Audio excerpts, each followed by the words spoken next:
الحمد لله رب العالمين والصلاة والسلام على سيد المرسلين وعلى آله وصحبه أجمعين أما بعد. محترم سامعین و ناظرین، آج کی اس مجلس میں اللہ تبارک و تعالیٰ کے ایک برگزیدہ نبی رسول سلیمان علیہ السلام کے دو فیصلوں کا ذکر کروں گا۔ اللہ تبارک و تعالیٰ نے قرآن مجید کے اندر اور اس کے رسول صلی اللہ علیہ وسلم نے اپنی زبان میں جو بھی واقعات، جو بھی مثالیں بیان کی ہیں، وہ ساری کی ساری مثالیں، سارے کے سارے واقعات، سارے کے سارے قصے اور کہانیاں، وہ سب انسان کو غور و فکر اور تدبر کی دعوت دیتی ہے۔ اللہ تبارک و تعالیٰ نے جگہ جگہ یاد دلایا کہ یہ سب واقعات اور یہ سب قصے اور کہانیاں تمہارے لیے عبرت کے لیے میں نے نازل کی ہے۔ جگہ جگہ اللہ تبارک و تعالیٰ نے اس چیز کی وضاحت کی۔ انہی قصوں اور انہی کہانیوں اور مثالوں میں سے سلیمان علیہ السلام کے واقعات آتے ہیں۔ ان کا ذکر اللہ تبارک و تعالیٰ نے قرآن میں کئی جگہ کیا ہے، اور اللہ کے رسول صلی اللہ علیہ وسلم نے کئی جگہوں پر ان سے متعلق باتیں بتائی ہیں۔ باتیں ان سے متعلق بہت لمبی ہیں۔ یہ تو معلوم ہے کہ سلیمان علیہ السلام جو داؤد علیہ السلام کے بیٹے تھے، داؤد علیہ السلام جو اپنے وقت کے نبی تھے اور اللہ تبارک و تعالیٰ نے انہیں حکومت بھی دی تھی، وہ اپنے وقت کے حکمراں بھی تھے، نبی بھی تھے۔ انہی کے بیٹے سلیمان علیہ السلام، انہوں نے اللہ تبارک و تعالیٰ سے دعا کی تھی۔ حالانکہ بچپن ہی میں اللہ تبارک و تعالیٰ نے ان کو علم و حکمت عطا کیا تھا، ایسی فہم عطا کی تھی کہ جس کا بیان جگہ جگہ اللہ تبارک و تعالیٰ نے کیا ہے۔ بہت ہی عقل مند تھے۔ انہوں نے دعا کی تھی اللہ تبارک و تعالیٰ سے، کہا تھا، اللہ تعالیٰ نے ذکر کیا ان کی اس دعا کو، قال رب اغفر لی وہب لی ملکا لا ينبغی لأحد من بعدی انک انت الوہاب۔ اے میرے رب، مجھے معاف کر اور مجھے ایسی حکومت عطا فرما کہ میرے بعد کسی کے شایان نہ ہو، کسی کو ایسی حکومت نہ ملے۔ تو بہت بڑا دینے والا ہے، عنایت کرنے والا ہے۔ تو اللہ تبارک و تعالیٰ فرماتا ہے، فَسَخَّرْنَا لَهُ الرِّيحَ تَجْرِي بِأَمْرِهِ رُخَاءً حَيْثُ أَصَابَ۔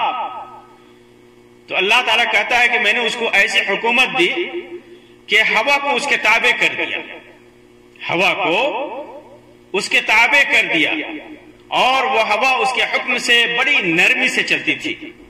جہاں پہنچانا ہوتا، سلیمان علیہ السلام کو جہاں جانا ہوتا، ہواؤں کو حکم دیتے اور وہ ہوائیں انہیں ان کے مقام تک نہایت ہی آسانی کے ساتھ، بہت ہی نرمی کے ساتھ وہ ہوائیں انہیں پہنچا دیتی تھی۔ کوئی خطرہ نہیں، کوئی پریشانی نہیں۔ وَالشَّيَاطِينَ كُلَّ بَنَّاءٍ وَغَوَّاصٍ، اور شیطانوں پر بھی ان کی حکومت دی، جو سب کے سب معمار تھے، بڑی بڑی عمارتیں بناتے، بڑے بڑے غوطہ خور تھے، غوطہ زن تھے، دریاؤں میں غوطے لگاتے۔ وَآخَرِينَ مُقَرَّنِينَ فِي الْأَصْفَادِ، اور کچھ ایسی بھی تھے جو زنجیروں میں جکڑے ہوئے تھے۔ هَذَا عَطَاؤُنَا، هَذَا عَطَاؤُنَا، یہ ہماری بخشش ہے۔ فَمْنُنْ أَوْ أَمْسِكْ بِغَيْرِ حِسَاب، بخشش ہے، احسان کر رہی، اپنے پاس رکھ، کوئی حساب نہیں۔ کوئی حساب نہیں. وَإِنَّ عِندَنَا لَزُلْفَى وَحُسْنَ مَآب. اتنی بڑی حکومت دینے کے باوجود میرے نزدیک اس کا یعنی سلیمان علیہ السلام کا بہت بڑا مقام ہے، بہت بڑا مرتبہ ہے، عمدہ مقام ہے، بہترین مرتبہ ہے. سلیمان علیہ السلام کو اللہ تبارک و تعالیٰ نے عقل اور حکمت کے ساتھ ساتھ بہت بڑی حکومت بھی دی تھی. آپ کی حکومت نہ صرف انسانوں پر تھی بلکہ جن بھی آپ کے تابع تھے، جن بھی آپ کے تابع تھے. سلیمان علیہ السلام جانوروں تک کی بولیاں سمجھتے تھے، جیسا کہ اللہ تبارک و تعالیٰ نے اس سے متعلق سورۃ النمل میں واقعہ ذکر کیا ہے. جب چیونٹی کہتی ہے کہ سلیمان اور اس کی فوج آ رہی ہے، تم لوگ چھپ جاؤ کہیں ایسا نہ ہو کہ وہ کچل دیں، تو سلیمان علیہ السلام نے وہاں پر مسکرایا، ہنس دیا. سلیمان علیہ السلام وہاں پر مسکرا دیے تھے اور اللہ تبارک و تعالیٰ کا شکریہ ادا کیا تھا. اسی طرح ہدہد کا واقعہ کہ کس طرح آپ ہدہد سے باتیں کیا کرتے تھے، چڑیوں سے باتیں کیا کرتے تھے، جانوروں کی بولیاں آپ سمجھ لیتے تھے اور آپ اپنی بولیاں جانوروں کو سمجھا لیتے تھے. اسی ہوا کا پر آپ کا قابو تھا، جیسا کہ اس آیت میں نے ذکر کیا. آپ کا تخت ہوا میں اڑتا تھا، صبح و شام مختلف سمتوں میں ایک ایک ماہ تک کا فیصلہ طے کر لیا کرتے تھے. اور اس کے علاوہ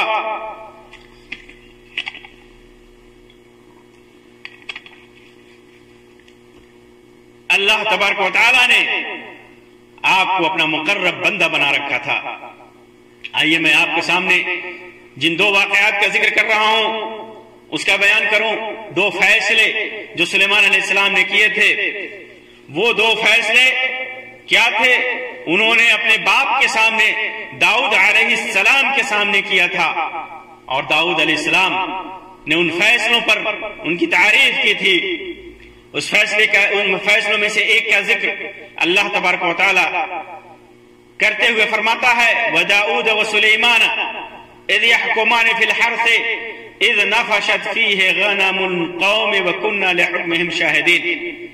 اور اللہ کے رسول صلی اللہ علیہ وسلم کو خطاب کرتے ہوئے اللہ تبارک و تعالی فرماتا ہے کہ آپ یاد کیجئے سلیمان علیہ السلام اور داؤد علیہ السلام کو جبکہ وہ کھیتی کے معاملے میں فیصلہ کر رہے تھے. کھیتی کے معاملے میں فیصلہ کر رہے تھے، جبکہ کچھ لوگوں کی بکریاں رات کو اس میں چر گئی تھی، گھس کر کے کھیتیوں کو کھا گئی تھی، اور ان کے فیصلے میں ہم موجود تھے، دیکھ رہے تھے. اور ان فیصلوں میں فَفَحَّمْنَاهَا سُلَيْمَانَ، فیصلہ تو داؤد علیہ السلام نے بھی کیا تھا، لیکن اس فیصلے کی صحیح سمجھ ہم نے سلیمان کو دی تھی. وَكُلًّا آتَيْنَا حُكْمًا وَعِلْمًا، ہم نے ہر ایک کو، دونوں کو حکمت دی تھی، علم دیا تھا، دونوں کو علم دے رکھا تھا، حکمت دے رکھی تھی. دونوں صاحب علم تھے، صاحب حکمت تھے، لیکن اس فیصلے کو ہم نے سمجھایا تھا، اس فیصلے کا صحیح علم ہم نے سلیمان کو دیا تھا، سلیمان کو دیا تھا. مفسرین لکھتے ہیں کہ ہوا یہ تھا کہ کچھ لوگوں کی بکریاں کسی آدمی کی کھیتی کو رات کے وقت چر کر اجاڑ گئی تھی. کسی رات کے وقت کسی کی کھیتی میں چند لوگوں کی بکریاں، کسی قوم کی بکریاں گھس کر کے ساری کھیتیوں کو چر گئی تھی، ساری کھیتیاں ختم ہو گئی تھی. کھیتی والے نے، جس کی کھیتی تھی، داؤد علیہ السلام کی عدالت میں دعویٰ دائر کر دیا، مقدمہ کر دیا. تو داؤد علیہ السلام نے، یعنی سلیمان علیہ السلام کے باپ نے مدعا علیہ کو بلایا، جس کے اوپر دعویٰ کیا گیا تھا، بکریوں والے کو بلایا. تو اس نے واقعے کا اعتراف کر لیا کہ ہاں میری بکریاں گئی تھیں اور کھیتیوں کو چر لیا تھا. عزر انصاف پورا ہرجانہ بکریوں کے مالک پہ پڑتا تھا. انصاف یہی ہے کہ پورا ہرجانہ بکری کے مالک کو دینا ہے. کہ ایک تو رات کا وقت تھا اور بکری والے نے اپنی بکریاں باندھ کر نہیں رکھی تھی، بکریوں کی حفاظت نہیں کیا. رات کے وقت کھیتی والا اپنی کھیتی کی حفاظت تو نہیں کر سکتا، تو جتنا کھیتی کا نقصان ہوا تھا، جتنا کھیتی کا نقصان ہوا تھا اس کی قیمت کے لگ بھگ بکریوں کی قیمت بنتی تھی، یعنی جتنی بکریاں تھیں اتنی ہی قیمت کھیتی کے نقصان کا تھا، بلکہ کھیتی کا نقصان بعض روایتوں میں آتا ہے کہ بکریوں سے بھی زیادہ تھا، بکریوں سے بھی زیادہ تھا۔ تو چنانچہ داؤد علیہ السلام نے یہ فیصلہ کیا کہ بکریوں والا اپنی بکریاں کھیتی والے کو دے دے، کیونکہ جتنا نقصان ہوا تھا اس کی تلافی ان بکریوں کی قیمت ہی سے بنتی تھی، اور ساری بکریاں مل کر کے اس کی نقصان کی تلافی کر رہی تھی۔ تو فیصلہ کیا کہ بکریوں والا بکریاں کھیتی والے کو دے دے تاکہ اس کے نقصان کی تلافی ہو جائے، اس کا نقصان پورا ہو جائے۔ سلیمان علیہ السلام جو بھی چھوٹے تھے موجود تھے، بعض روایتوں میں آتا ہے کہ تقریباً 7 سال ان کی عمر تھی، بہرحال جو بھی عمر رہی ہو وہاں پہ سلیمان علیہ السلام موجود تھے۔ انہوں نے اس فیصلے سے اختلاف کیا، اس فیصلے سے اختلاف کیا، کہا کہ نہیں، میرے خیال میں فیصلہ ایسا نہیں، ایسا ہونا چاہیے۔ اور وہ فیصلہ کیا تھا سلیمان علیہ السلام کا؟ فیصلہ تھا کہ بکریوں والا اپنی بکریاں کھیتی والے کو دے دے، کھیتی والے کو، بکریوں والا بکریاں کھیتی والے کو دے دے، اور یہ بکریاں کھیتی والے کے پاس رہن رہیں گی، رہن رہیں گی۔ کھیتی والا ان بکریوں کی دیکھ ریکھ کرے گا اور ان سے دودھ اور جو فائدہ بکریوں سے حاصل کیا جاتا ہے وہ فائدہ اٹھائے گا۔ بکریاں جنہوں نے کھیتیوں کو نقصان کیا تھا، ان بکریوں والا اپنی ساری بکریاں کھیتی والے کو دے دے، اور یہ بکریاں اس کے پاس رہن رکھیں گی، جن سے یہ کھیتی والا فائدہ اٹھائے گا، دودھ پیے گا یا جو بھی فائدہ اٹھایا جاتا ہے فائدہ اٹھائے گا، ان کی پرورش بھی کرے گا۔ اور اس دوران یہ بکریوں والا کھیتی کی نگہداشت کر کے اور اس کی آب پاشی کرے گا، پانی دے گا، کھیتی کرے گا، یہاں تک کہ کھیتی اپنی پہلی حالت پر آ جائے، کھیتی اپنی پہلی حالت پر آ جائے۔ اور جب کھیتی پہلی حالت پر آ جائے تو بکریوں والوں کو اس کی بکریاں واپس کر دی جائے۔ یہ فیصلہ کیا کہ بکریوں والا بکریاں تو دے، لیکن یہ بکریاں، داؤد علیہ السلام نے فیصلہ کیا تھا کہ بکریاں کھیتی والے کو دے دے تاکہ اس کے نقصان کی تلافی ہو جائے۔ ایسی حالت میں بکریوں والا بغیر بکریوں کے ہو جاتا، اس کو کچھ نہیں ملتا، اس کا نقصان ہی نقصان تھا، اس کا نقصان ہی نقصان تھا۔ تو سلیمان علیہ السلام کے فیصلے میں یہ تھا کہ بکریوں والا بکریاں دے، لیکن یہ بکریاں کھیتی والے کی نہیں ہوں گی، رہن ہوں گی، اسے فائدہ اٹھائے گا، اس سے فائدہ اٹھائے گا، لیکن جب یہ کھیتی والا پوری کھیتی کر کے پہلی حالت میں کھیتی کو لا کر کے اس کو واپس کرے گا تو بکریاں واپس کر دے گا۔ تو ایسی صورت میں کھیتی والے کے نقصان کی بھی تلافی ہو رہی تھی اور بکریوں والے کا بھی کچھ زیادہ نقصان نہیں ہو رہا تھا، دونوں کا کوئی نقصان نہیں ہو رہا تھا۔ اور اس فیصلے سے روایتوں میں آتا ہے کہ بکری والا بھی خوش ہو گیا، کھیتی والا بھی خوش ہو گیا، اور سلیمان علیہ السلام نے اس فیصلے کو درست تسلیم کیا اور اپنے فیصلے سے رجوع کر لیا۔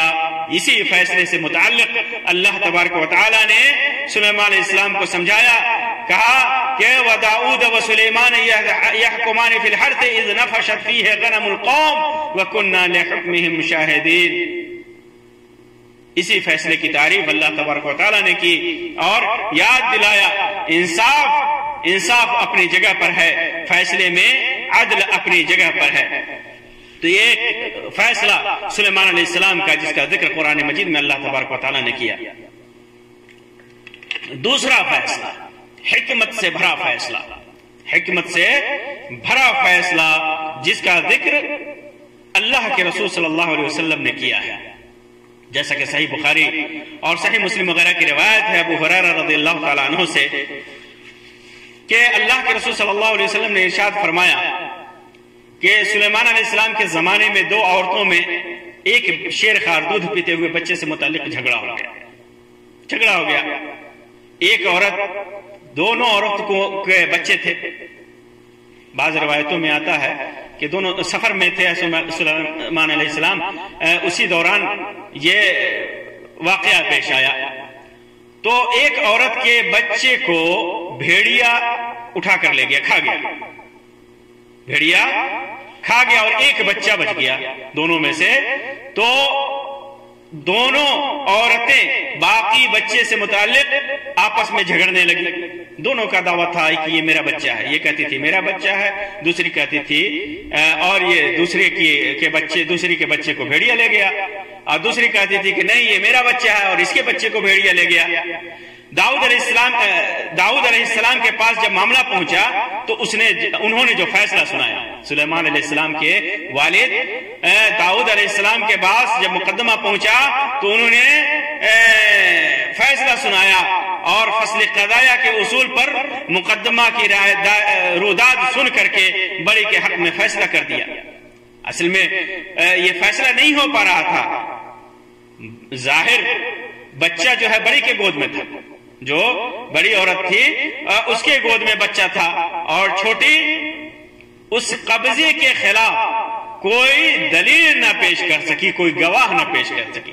بچہ بڑی کے گود میں تھا اور چھوٹی کا جو دعویٰ تھا وہ اپنے دعوے میں کوئی دلیل نہیں پیش کر سکتی تھی، کوئی گواہ نہیں پیش کر سکتی تھی، کوئی گواہ، کوئی دلیل نہیں.